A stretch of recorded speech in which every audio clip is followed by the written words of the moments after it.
तो अभी मेरे को लगता है आपके पास जितने मैंने उस दिन कंटेंट लिखवाए थे, आपको इंडेक्स बनवाया था, आई थिंक सारा मटेरियल मेरी तरफ से पहुंच चुका है। देखा किसने जो हमने इंडेक्स बनाया था क्लास में, लिखवाया था ना आपको एक index table, yes yes ma'am. Ma'am, लिखवाया था। यस है मैम। ना? हाँ, तो उसके साथ आपने मैच करना है कि कौन कौन से टॉपिक्स आ गए हैं, कौन कौन से क्लास में डिस्कस हो गए हैं। ठीक है, उस तरीके से अपने नोट्स को कंपाइल करना स्टार्ट कर, डेली अपडेट करना आपने उस लिस्ट को। ठीक, आई थिंक अगर मैं सारी डेफिनेशंस की बात करूं, डेफिनेशन जो रिमेनिंग हमारी सॉल्ट हाइड्रोलिसिस रहेगी है, जिसमें मेन हमारा रहेगा buffer solution, buffer capacity, pH is already discussed in the class, और उसके बाद लास्ट में जो रहेगी हमारी न्यूट्रलाइजेशन कर्व। ठीक है, तो बाकी आपके लॉज एंड ऑल वो सारी डेफिनेशंस है, वो साइड बाय साइड कंप्लीट होती रही है।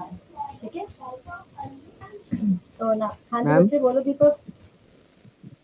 मैम, मेरा क्लास जो है वो गूगल मीट से ज्वाइन नहीं हो पा रहा है और यहाँ जीमेल से ज्वाइन हो रहा है, तो आवाज से नहीं आ पा रही मैम। गूगल क्लासरूम से क्यों नहीं ज्वाइन हो रहे आप? अभी मैं चैटिंग देख रही थी but I am unable to answer. Ma'am इसका मैम पता सॉल्यूशन है नहीं। ना कि वो जा करके जो उसके नीचे मीटिंग लिंक लिखा हो उसको प्रेस करो और Google करके कॉपी करो, सब कॉपी कर दो और सर्च कर दो, ऑटोमेटिकली तुम्हारा एक मीट से खुल जाएगा। दीपक जैसे जो अंकित बता रहे हैं बच्चे, आप ऐसे कर लो ट्राई, नहीं तो क्लास के बाद अंकित को, जब आपकी ब्रेक होगी, आप अंकित को कांटेक्ट कर लेना एक बार। ठीक है, ओके मैम। हमारा मैम हमारा भी जीमेल से ही खुलता है एक्चुअली। क्या करते हैं कि नीचे मीटिंग लिंक होता है, कॉपी कर दिया और गूगल पे पेस्ट कर दिया और ओके सर्च कर दिया, खुल जाता ओके। मैंने क्रोम पे स्टूडेंट, सर्च कर देते हो भाई? है। हाँ, गूगल पे सर्च करते हो, जो तुम्हारा खुलेगा ना नीचे जाओ, कॉपी करो, जैसे ही प्रेस करोगे ना देर तक ऑटोमेटिकली कॉपी हो जाएगा। कभी कभार क्लास के मीटिंग बाद पे अंकित को कॉल कर लियो दीपक, क्या दिक्कत है? Okay okay. है ना दीपक, अगर ट्राई करो, अगर नहीं हुआ तो आप क्लास के बाद है ना डिस्कस कर लेना अंकित के बाद। You are having break of 1 hour, 1 to 2 you are having break today, तो आप इसमें डिस्कस कर सकते हैं। Now I am going to present my screen, so time is running short, I have to complete my topic within the time, so everybody kindly respond that you can see my screen. Everybody, yes ma'am. Yes, yes ma'am. Ma'am. okay. Yes ma'am. Dipesh is there in the meeting? Dipesh, yes, Dipesh is there. Dipesh बच्चे screen दिख रही है आपको? दिपेश, दिपेश आवाज आ रही है?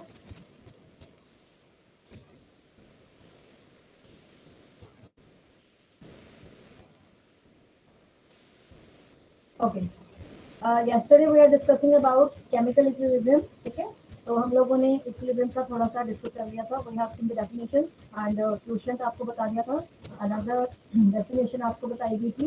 ठीक, equilibrium constant की, how to define equilibrium constant in temperature and partial pressure condition. ठीक है, Kc and Kp we have discussed in yesterday's class. So we were discussing about the strong and weak electrolytes. In that, we have discussed the definitions of what is an electrolyte. Then we have done definition of non-electrolyte.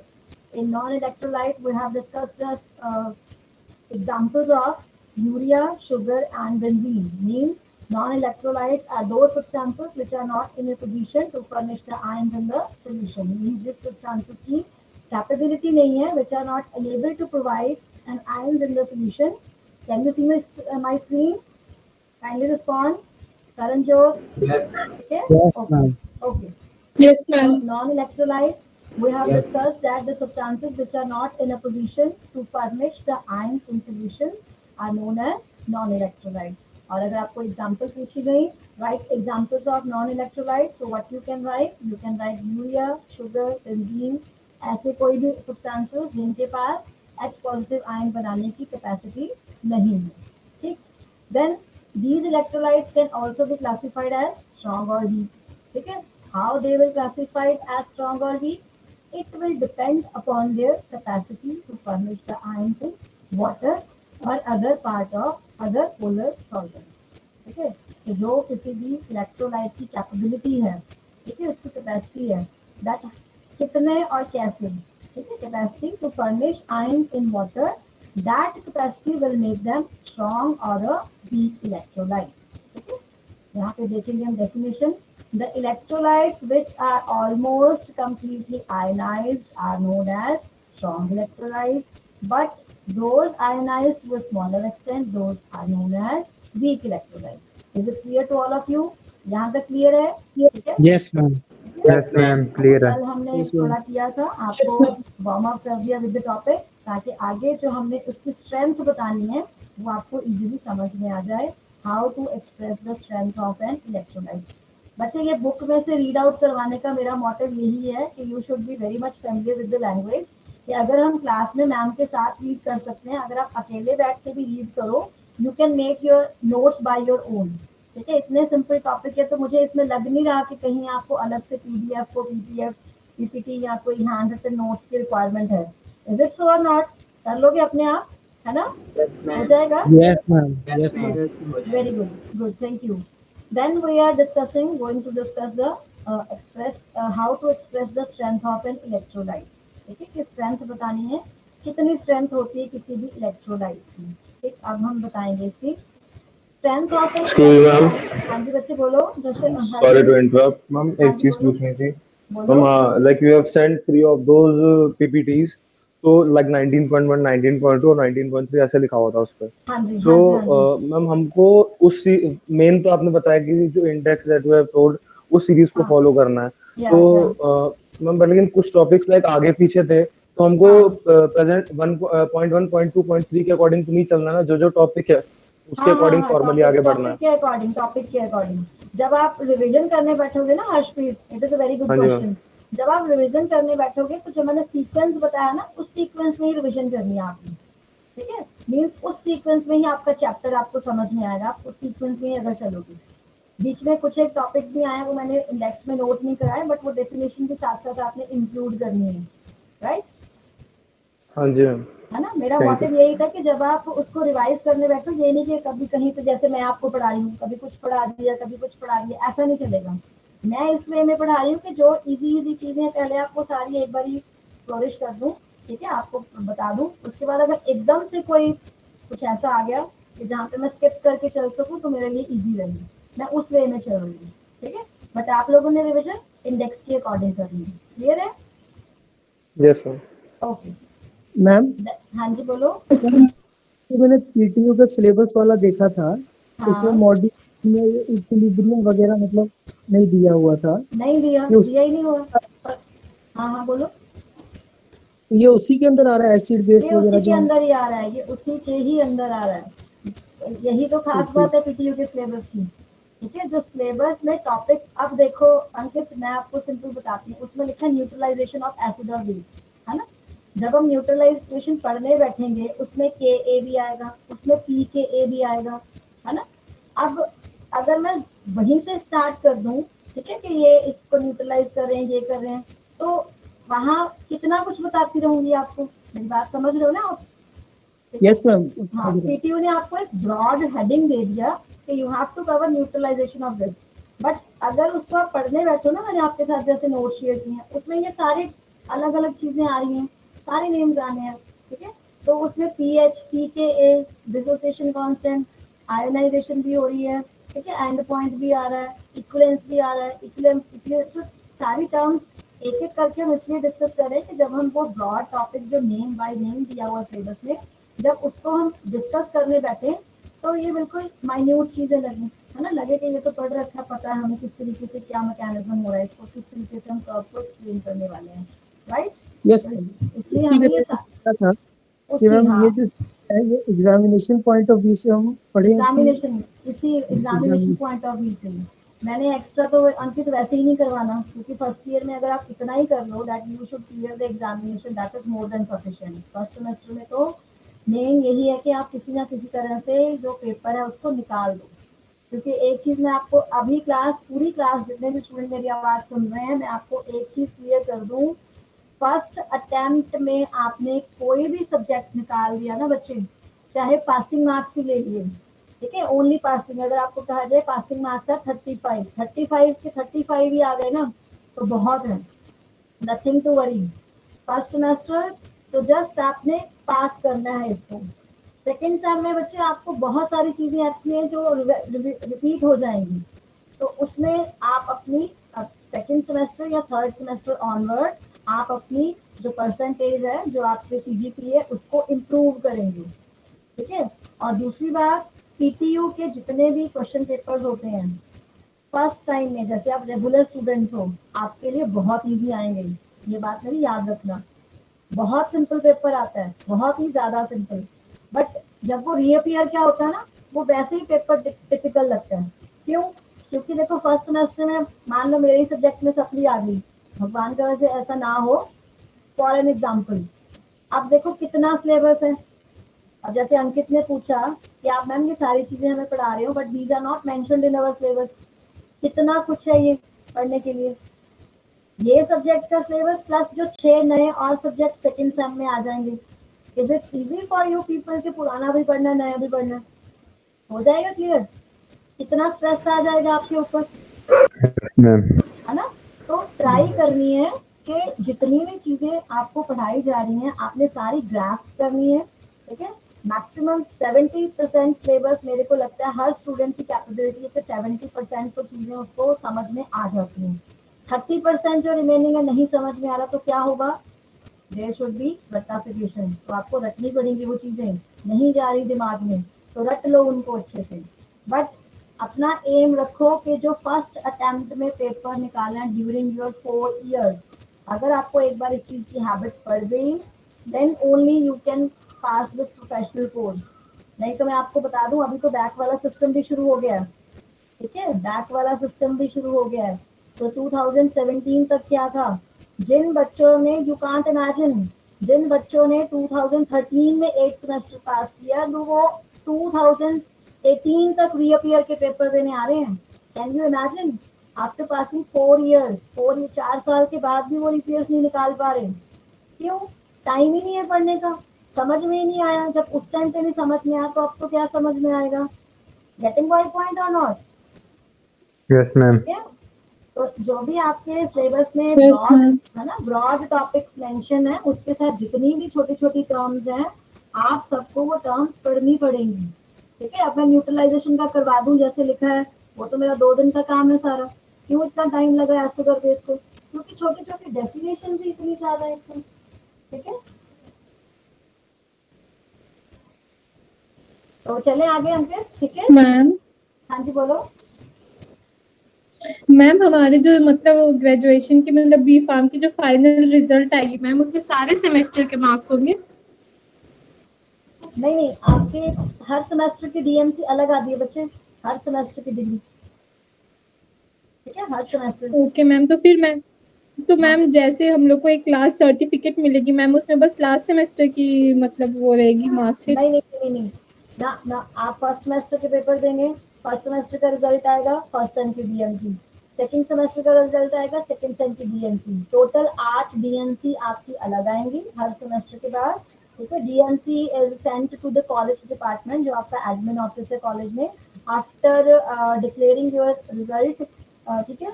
तो 1 महीने के अंदर अंदर आपकी DMC आ जाती है। जैसे मान लो आज आपका फर्स्ट सेमेस्टर का रिजल्ट आ गया, अगर आप ऑल क्लियर हो तो 1 मंथ के बाद आपकी जो डीएमसी है वो कॉलेज में आ जाती है, आप सिलेक्ट कर सकते हैं।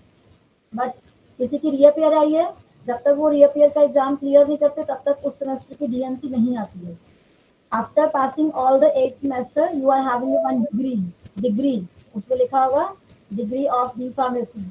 अगर तो बिना रीअपियर के सारे सेमेस्टर क्लियर किए हैं, उसके ऊपर लिखा होगा फर्स्ट डिवीजन विद ऑनर। ठीक है। अगर किसी में एक में मान लो रीअपियर आ गई, nothing to worry, but CGPA आपकी फर्स्ट डिवीजन हो रही है, तो उस पर सिंपल लिखा होगा ही और she has pass the BCom degree with first position. इतना ही डिफरेंस है। अब ये आप पे डिपेंड है, you want your degree first position with honour और ओनली फर्स्ट पोजीशन। ठीक है। उसके बाद, मैम हाँ जी बच्चे। मैम मतलब हमने सिर्फ फर्स्ट सेमेस्टर हमने बस पास करना है इन शॉर्ट। क्या करना है, क्या कह रहे हैं आप? मैम मैं फर्स्ट सेमेस्टर हमने सिर्फ पास करना है मतलब। पास करना है मीन्स मैं आपको वही कह रही हूँ कि अपना पूरा एफर्ट लगा दो बच्चे। कि देखो अगर तो देखो आपको पता है कि मैं कर लूंगा ये सब्जेक्ट, मान लो एनालिसिस की ही बात है ना, जो स्टूडेंट्स मेडिकल स्टूडेंट्स हैं या नॉन मेडिकल स्टूडेंट सॉरी, उनको थोड़े फॉर्मूलाज अच्छे से समझ में आ जाते हैं, जैसे होल स्केल किया है ना, उसको ओपन करके लिखा, तो वो डेरिवेशन को अच्छे से ग्रास्प करने में थोड़ा सक्सेसफुल रहते हैं, ठीक है। तो उनके लिए थोड़ा ये है कि चलो 30% सिलेबस तो मुझे वैसे ही आता है, 70% सिलेबस मेरा बचा, मैंने उसके सिर्फ रिविजन करनी है, I will do only revision. तो जो ऐसे स्टूडेंट है they will not only pass, they can get good marks in particular subject. तो मेरा आपको कहना ये है कि जिस सब्जेक्ट की में तो आपकी कमांड अच्छी है, जैसे आप किसी को एनाटॉमी अच्छी लगती है, किसी को केमिस्ट्री अच्छी लगती है, किसी को रैम बायो अच्छी लग रही हो सकती है, आप लोग ट्राई करो कि जिस सब्जेक्ट में कमांड अच्छी है उसको तो एटलीस्ट परसेंटेज अच्छी बनाओ। बट जिस सब्जेक्ट में लग रहा है कि थोड़ा मेहनत ज्यादा करनी पड़ रही है, उसको ये एम बना के चलो कि अगर अच्छे मार्क्स नहीं है कम से कम तो मैं पास तो कर लूँ इस सब्जेक्ट को। मेरी बात समझ में आ रही है पूरी क्लास को, हरसिमरन? ठीक है, तो इस यस तरीके मैम। से है ना, तो इस Yes, तरीके ma'am. से जिस सब्जेक्ट में कमांड अच्छी है you can score good position और गुड परसेंटेज। जिस सब्जेक्ट में लग रहा है कि थोड़ा बहुत ठीक है, मैं 50-50 कर पाऊंगा या कर पा रहा हूँ, ठीक है, तो उसमें आप एटलीस्ट इतना सोच के चलो कि अच्छे नंबर नहीं, कम से कम तुम पास तो हो जाओ, फेल का टैग तो ना लगे कम से कम, ये चीज है, ठीक है। तो पता है, फिर आगे आगे वैसा इम्पैक्ट भी पड़ जाता है। कई अच्छे स्टूडेंट्स होते हैं, एक बार रिपेयर आ गई, ठीक है, सेकंड सेमेस्टर में फिर से रिपेयर आ रही, तो थर्ड या फोर्थ सेमेस्टर जब जाते जाते ना बच्चे उस चीज का डिप्रेशन भी आने लग जाता है। तो आपको ऐसे ही लगता है कि हर बार ही ऐसे हो ही जा रहा है, हर बार ही ऐसे हो ही जा रहा है, चाहे वो किसी की भी मिस्टेक है, चाहे हमारी तरफ से नंबर थोड़े कम लग गए, चाहे आपकी तरफ से थोड़ा कुछ रह गया, चाहे पीटीओ की तरफ से रिजल्ट उल्टा पुल्टा आ गया, तो वो उस चीज का नेगेटिव जो इफेक्ट है हमने तो बहुत ज्यादा देखे। I am having 11 years of my teaching experience, तो यू कांट इमेजिन।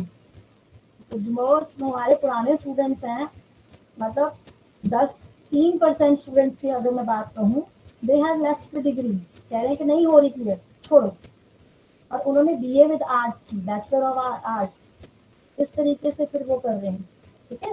तो आई होप हमारे मेरे बैच में I am having very good student, जहाँ तक मुझे लग रहा है आप लोगों का रिस्पॉन्स, तो आपने इस रिस्पॉन्स को कंटिन्यू रखना है when you will be in a physical interaction with us all, ठीक है। एम आई पास राइट के लिए और कितने नॉट? नंबर चाहिए मैम? आसिम के लिए बेटा 50%, 50%, 60। 50% पासिंग क्राइटेरिया आपके बैच का। मैम हाँ जी, मैम हमें मतलब प्रैक्टिकल और थ्योरी दोनों में 50-50% चाहिए होंगे या फिर ओवरऑल दोनों में 50 चाहिए?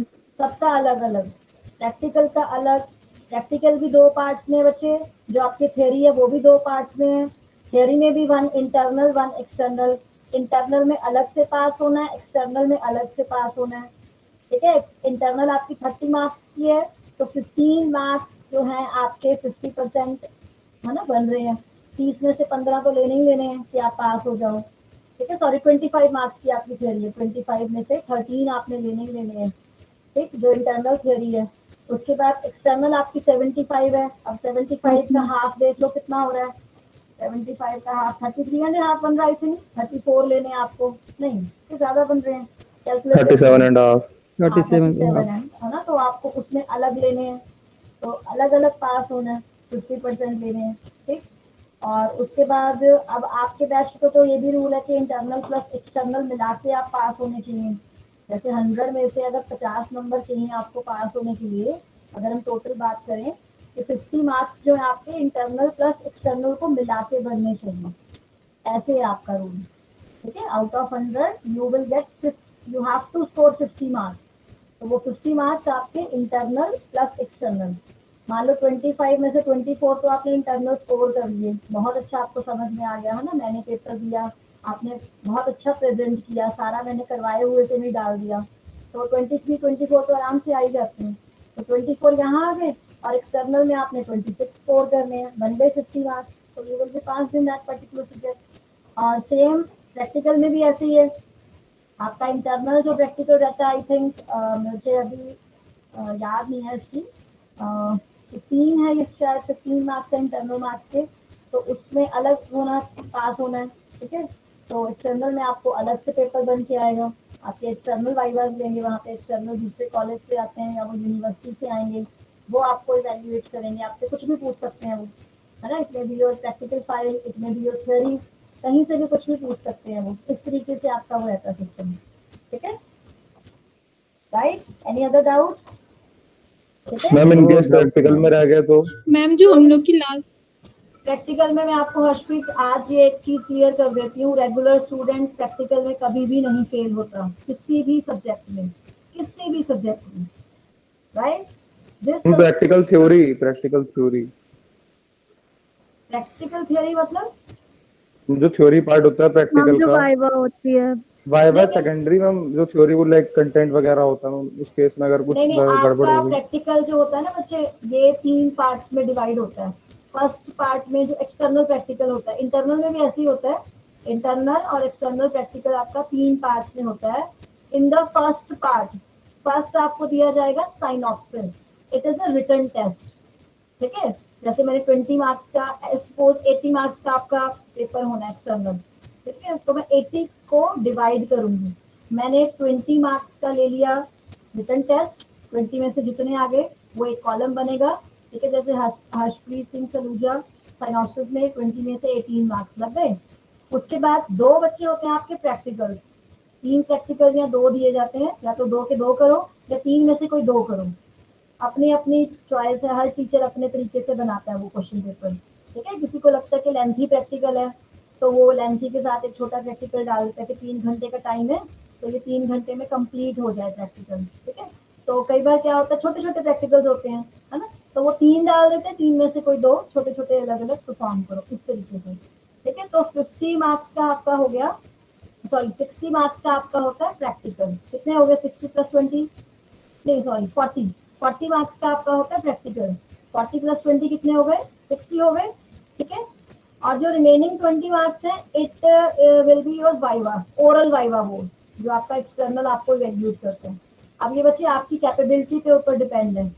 20 में से 50% जो पासिंग मार्क्स हैं, 10, 20 में से 50% 10 बने ना, तो जो बहुत ही बिल्कुल ही नहीं कुछ बोलते एक्सटर्नल के सामने जाके, वो 9-10 पे रुक जाते हैं, ठीक है। जो एक्सटर्नल है उनको 10 देके छोड़ दिया, भाई इसने तो कुछ भी नहीं सुनाया, ठीक है, आप देख लो।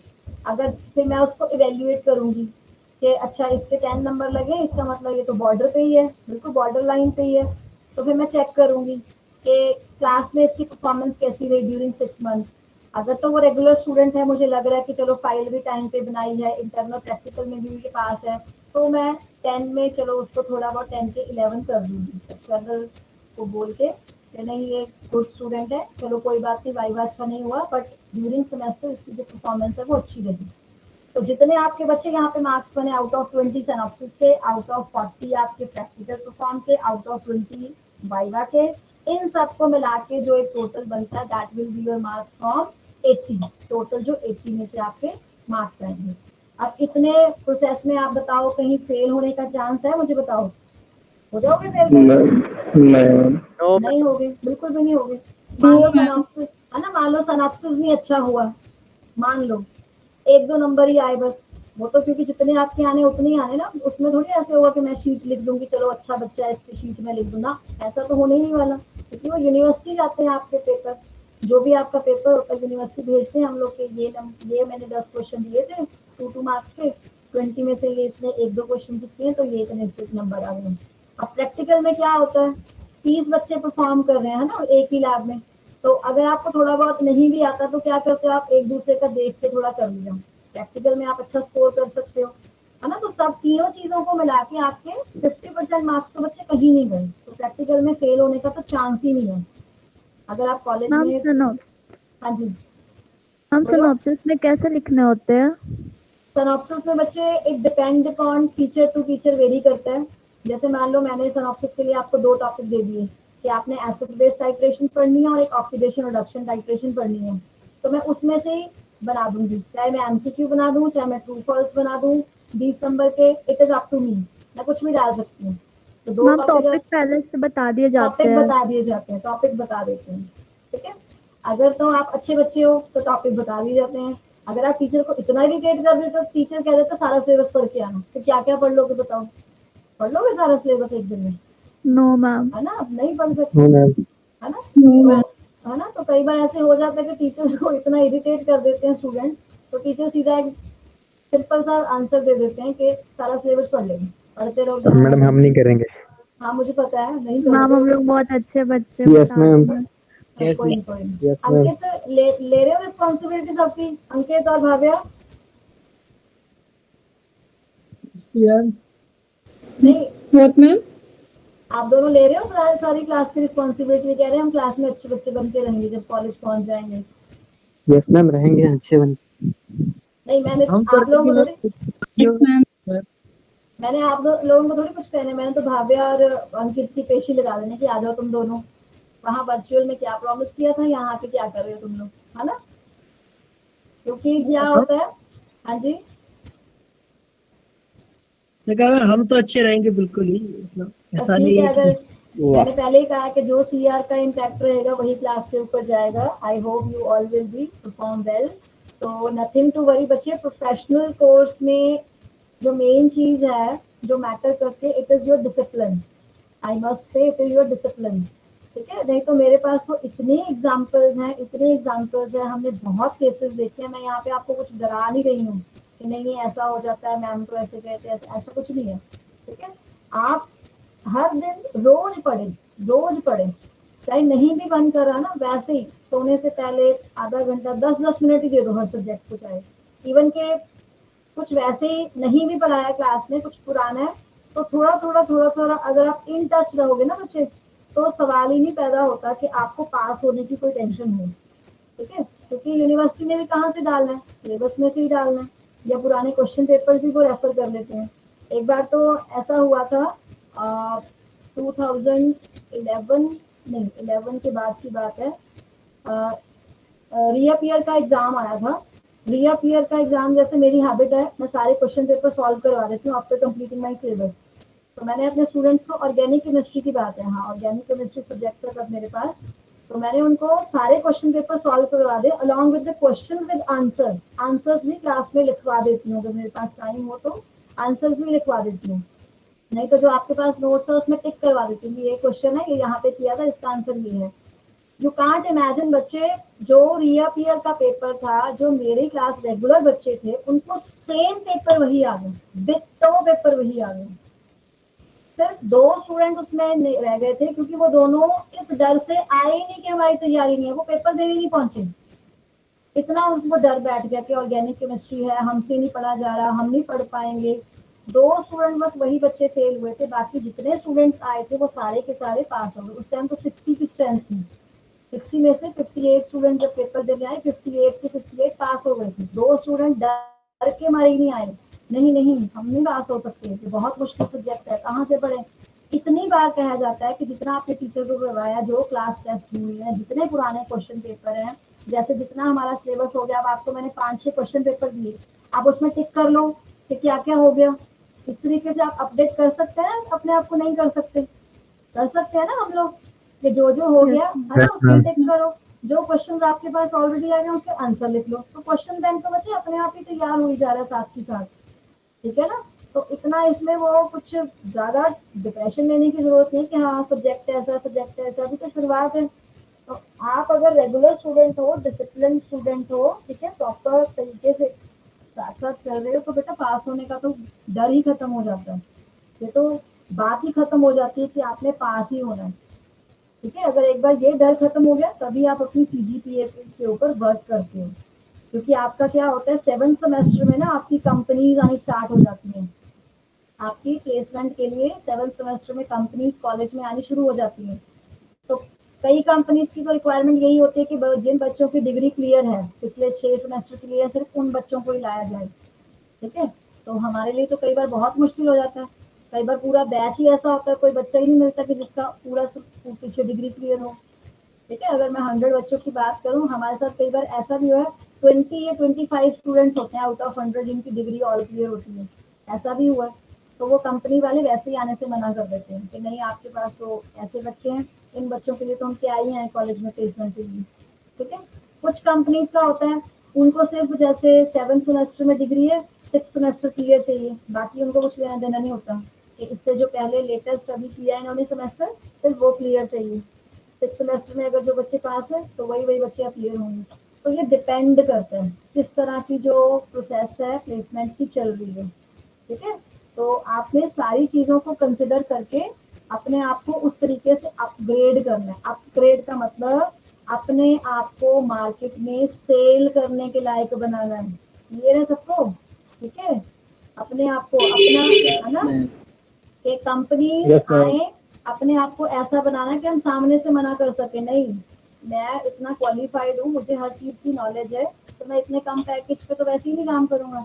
आपको पूछा जाए बताइए हमारी कंपनी में आने के लिए कितने लेंगे आप, किस तरीके से बनाना है। Mean prepare yourself to be sell in the market, sell करने के लायक बनाओ अपने आप को। मेरी बात समझ में आ रही है? इसको दूसरे वे में मत ले जाना, Yes, ma'am. घर वालों से कहीं Yes, phone, ma'am. Yes, ma'am. Parents के फोन आने हम Yes, शुरू हो ma'am. जाएं, है ना, ऐसे नहीं सोचना। सेल का मतलब मेरा यहाँ पे ये है बच्चे कि आपको जो भी कंपनीज आए आपको इवेल्युएट करने के लिए, वो they will eager to find you in their company, ठीक है। उनको ऐसा हो कि नहीं ये स्टूडेंट तो भाई बहुत ब्राइट है, काफी एक्टिव है, ठीक है। अपने कम्युनिकेशन स्किल डेवलप करें, पर्सनैलिटी डेवलप करें। आजकल तो मैं देखती हूँ स्कूलिंग बहुत बहुत बहुत बेटर हो गई है, बहुत ज्यादा, ठीक है। मैं ये नहीं कहती कि हमारी स्कूलिंग अच्छी नहीं थी, उस टाइम पे वैसा अच्छा था।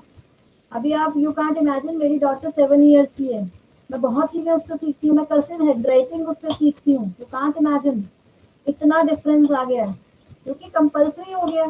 कंपल्सरी है आज की मार्केट में, आपको इस तरीके की चीजें सीखनी पड़ेंगी, ठीक है। मेरे से अच्छे से वो गूगल क्लासरूम असेस कर लेती है। मैं कह सकती हूँ नहीं आता भाई, नहीं आता, सीख रही हूँ। तो हर स्टेज आपकी लर्निंग स्टेज है, कहीं पे भी ऐसा अगर आपको लग रहा है कि कुछ भी सीखने के लिए मिल रहा है तो सीख लो। अभी मैंने आपको जैसे कहा कि कुछ कंपनीज आती हैं, वो देखती हैं कि पिछला सेमेस्टर क्लियर है कि नहीं है। कुछ कंपनीज बच्चे ऐसी भी आती हैं, वो सिर्फ आपका वे ऑफ टॉकिंग चेक करती हैं, आपकी पर्सनैलिटी चेक करती हैं। मार्केटिंग की जैसे कंपनीज होती हैं, सुना है ये फील्ड आपने, मार्केटिंग का फील्ड, यस मैम। Yes, है ना, ma'am. मार्केटिंग, है ना, हम एमआर जो होते हैं, एमआर, है ना, जैसे होते एमआर हैं। होते हैं, उनको तो थोड़े गुड लुकिंग चाहिए होते हैं, कोई प्रोफेशनल बंदा हो, है ना। मेरा एक स्टूडेंट था, उसकी मैं क्लास काउंसलर थी, उसका नाम था सूरज, ठीक है। सूरज, आगे सरनेम तो मुझे याद नहीं है उसका। आप देखो फर्स्ट ईयर में इनऑर्गेनिक केमिस्ट्री में रीअपियर, सेकेंड सेमेस्टर में ऑर्गेनिक केमिस्ट्री की रीअपियर, थर्ड सेम में मैथमेटिक्स की रीअपियर। पहले जो आप फर्स्ट ईयर में मैथ्स पढ़ते हो ये थर्ड सेम में होता था, ठीक है। मतलब फर्स्ट 3 सेमेस्टर में तो reappear, fourth clear, fifth clear, sixth में फिर से रीअपियर, ठीक है। सेवंथ में भी केमिस्ट्री का सब्जेक्ट है, उसमें भी रीअपियर। मतलब एवरेज देखा जाए तो 8 के 8 सेमेस्टर में हर सेमेस्टर में उसकी रीअपियर थी, तो टोटल 8 रीअपियर होगी, जिसमें से प्रैक्टिकल भी थे, जिसमें से इंटरनल थ्योरी भी थी, जो दे दी नहीं वो आया, एब्सेंट ही रहा, तो इसकी वजह से वो फेल हो गया। तो बट इतना अच्छा वे ऑफ टॉकिंग था, he is very good efficient in talking in English, conveying his message, इतना अच्छा। आज वो इतनी अच्छी पोजीशन में बैठा है, वो मुझे ऑफर करता है, वो मुझे पता क्या कहेगा, मैम आप टीचिंग छोड़ दो, टाइम वेस्ट कर रहे हो, आप मेरे साथ आ जाओ, बिजनेस में आ जाओ। इस तरीके से मुझे वो ऑफर करता है, कैन यू इमेजिन, ठीक है।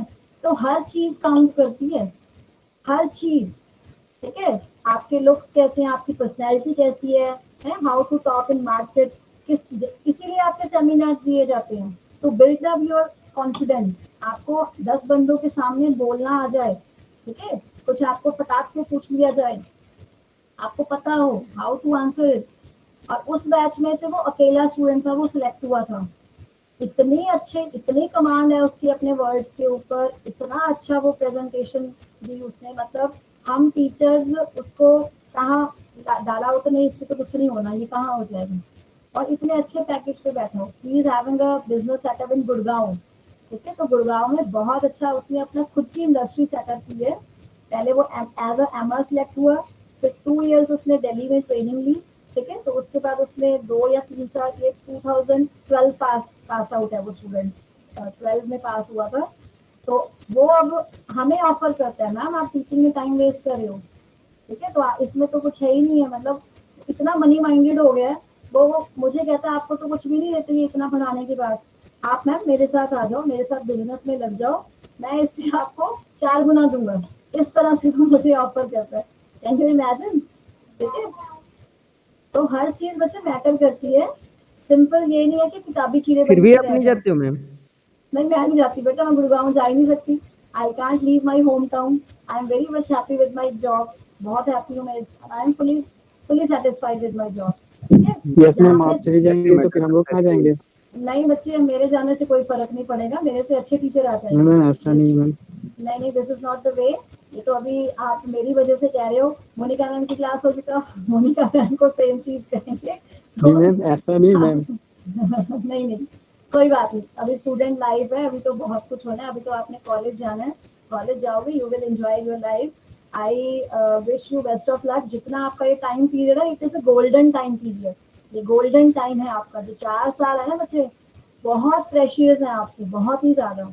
इनको किसी भी बैड कंपनी में जाके या किसी गलत काम में पड़ के, ठीक है, या कुछ भी ऐसा करके मत करना कि आपके पेरेंट्स को इस चीज़ का निगलेक्ट आए, है ना, इस चीज़ का रिग्रेट फील करें कि कहाँ हमने बच्चे को लगा दिया, क्यों लगाया।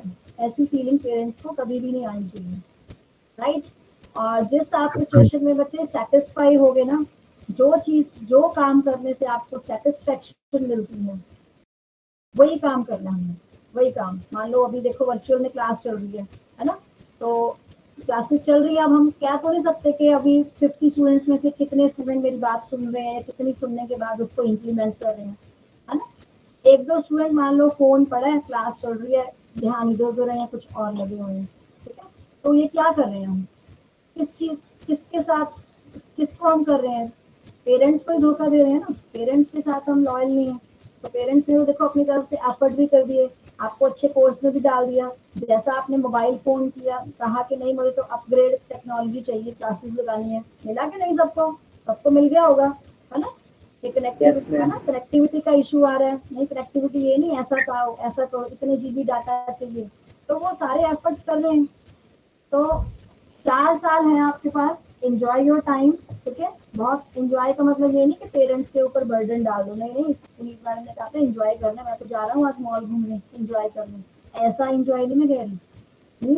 ऐसे काम करो जो काम आपको सेटिस्फेक्शन दे। क्लास बंक करना, करो क्लास बंक, कोई मना नहीं कर रहा, कर लो, बट बंक करके जो आपका टाइम है, अगर आप उस टाइम को किसी नॉलेजेबल चीज के लिए यूटिलाइज कर रहे हो, देन इट इज ओके, ठीक है। बंक करके कुछ किया भी नहीं, सिंपल पार्क में बैठ गए, है ना, तो सीबीएसई कैंपस में इधर उधर बैठ के चाय पीने में ही पूरा घंटा निकाल दिया, पैकेज खाने में भी टाइम निकाल दिया, तो बंक करने का क्या फायदा, क्यों टाइम वेस्ट करना। सेटिस्फेक्शन हो, बंक जो हो आपका सेटिस्फैक्टरी हो, ठीक है, आज मैंने बंक किया, आज मैंने ये नई चीज सीखी, मैंने बंक किया, मैंने वहां पे पार्टिसिपेट किया, वहां पे मेरे को अच्छा एक्सपीरियंस गेन हुआ, तो वो जो जाती है ना, वो थोड़ा पॉजिटिव एटीट्यूड आपका शो करती है कि ठीक है, ये स्टूडेंट है, इस तरीके से है तो ठीक है। तो पेरेंट्स के साथ भी आप लॉयल हो, ये एक तरह से आपकी लॉयल्टी शो कर रही है आपके पेरेंट्स की तरफ भी, ठीक है। सारी चीजें दोबारा मिल जाएंगी बच्चे, पेरेंट्स जो है ना बहुत प्रेशियस हैं, बहुत ज्यादा, ठीक है। I hope I am having a batch of very very very good student, brilliant students with me, ठीक है, and I wish you very good luck. मेरा आज का भी 1 घंटा बर्बाद कर दिया। हर्षप्रीत, मैं आपकी पिटाई करने वाली हूँ जिस दिन आप मुझे मिल गए, ऐसा क्वेश्चन पूछा कि सारा सारा लेक्चर ही उसने लिख दिया। हर्षप्रीत और अंकित जिस दिन मिल गए ना, नहीं तो नहीं मैम, मैंने तो खाली यही पूछा था मैम कम से कम हम लोग का भला तो हो गया। भला तो चलो वैसे भी हो ही जाना है, भले के लिए तो तुम लोग यहाँ पे बैठे हो, ठीक है, बट कुछ अब देखो क्या मैम? मुझे हमें शाम तो तक इस चीज का रिग्रेट रहेगा कि देखो मैंने इतनी आगे पीछे करके क्लास को वो किया भी, एडजस्ट भी किया, मैं पढ़ा नहीं पाई, तो मुझे अब इस मैम चीज, कल 2 लेक्चर ले लेना बताओ। हाँ 2 मैम लेक्चर हमने लेने। नॉलेज गेन करी है आज, अच्छा बेनिफिट ये ही हुआ है। बताओ, 2 लेक्चर लेने यस के मैम। लिए चमनप्राश कौन भेज रहा है फिर मेरे घर पे, जो 2 लेक्चर लेने के लिए, who is going to send almonds and Chyawanprash for me, कि मैडम आप 2 लेक्चर लिए, कौन मैं भेज आके रहा दे दूंगा मैम। है ठीक है ठीक है ठीक है। तो जो आपका ये टाइम, बिकॉज हम अपने जिस टाइम मैं बच्चे 2007 पास आउट हूँ, 2007 में मैंने B.Com की थी, एंड 2009 में मैंने की थी अपनी एम फार्मेसी, ठीक है। तो 2009 में, because I am a merit holder in PTU, ठीक है, I am a 3rd merit holder by scoring a silver medal, तो उस मेरिट की वजह से ही बच्चे जिस आपके कॉलेज तो की, सप्ली लगे नहीं होंगे मैम? नो बच्चे, नो नो, वही, वाह। नहीं वही तो वाली बात नहीं है। सही बोला, मैं ठीक है। वही तो वाली बात नहीं है, मैं आपको सिंपल बता रही हूँ कि हमने पढ़ाई भी की, हमने बंक भी किए, अपने टाइम को अच्छे से यूटिलाइज भी किया, ठीक है, बट ध्यान भी रखा। That is the only reason कि अमंग मीन्स मेरे बैच में 40 स्टूडेंट्स थे, उन 40 स्टूडेंट्स में 4 और 5 स्टूडेंट्स हैव डन एमकॉम। बाकी सब ने, किसी ने जॉब की, किसी ने अपना बिजनेस सेटअप किया, किसी ने तो फार्मेसी फील्ड ही छोड़ दिया। अब जिनसे रीअपियर जब क्लियर नहीं हुई, उन्होंने छोड़ के फील्ड, कोई बहुत अच्छा बुटीक खोल के बैठा है, कोई बहुत अच्छा सीए लगा हुआ बैंक में, ठीक है, तो उन्होंने कहा कि चलो फार्मेसी छोड़ो, कहीं और ट्राई करते हैं, कहीं और अपना लक्ष्य ट्राई करते हैं। तो इस तरीके से बच्चे, होता कुछ नहीं है, ठीक है, बट अगर फोर्सफुली या विलिंगली इस फील्ड में आ गए हो, ठीक है, कई बच्चे तो हैप्पीली आए हैं कि हाँ मैंने फार्मेसी करनी है, ठीक है, बहुत इंजॉय कर रहे होंगे, बट कईयों को होता है कि पेरेंट्स कहते हैं नहीं नहीं आजकल ये मार्केट में बहुत अच्छा कोर्स है, कर लो, बहुत वैल्यू है, बहुत अच्छी जॉब है, कर लो। तो जैसे भी अगर इस फील्ड में आ गए हो, चाहे पेरेंट्स के कहने से आ गए हो, चाहे अपनी विश से आ गए हो, now it is your responsibility कि आपने उस चीज पे खड़े उतरना है, उस चीज को मैम आगे। हाँ जी, मैम आप जो भी समझाते हो समझ में तो आ जाता है, बट लिखने में प्रॉब्लम होती है मैम। उसके लिए बच्चे प्रैक्टिस चाहिए। वो भी तो हो ही रहा है मैम, हाँ बट बस उतना नहीं होता। वही प्रैक्टिस चाहिए बच्चे, प्रैक्टिस, ठीक है, okay ma'am, her thank you चीज मैम। के लिए प्रैक्टिस चाहिए, ठीक है। अब जैसे मान लीजिए आप आजकल स्कूल में हिंदी का बड़ा ट्रेंड है, पंजाबी बोलने ही नहीं देते। अब मेरी डॉटर है, हिंदी बोलती है वो, उनको पंजाबी में समझ में ही नहीं आता।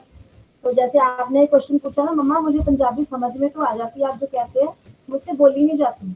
तो वो मैं उसको भी यही चीज कहती हूँ कि बच्चे प्रैक्टिस सीखो, पंजाबी के टिपिकल वर्ड सीखो, then only you come to know, ठीक है। तो जैसे मैम आपको लिमिट टेस्ट हुआ, इम्प्योरिटीज हुआ, जितना आपने पढ़ा है वो सब क्लियर है, लेकिन ये जो 2-4 दिन से आप पढ़ा रहे हो उसको लिखने में बहुत प्रॉब्लम हो रही है।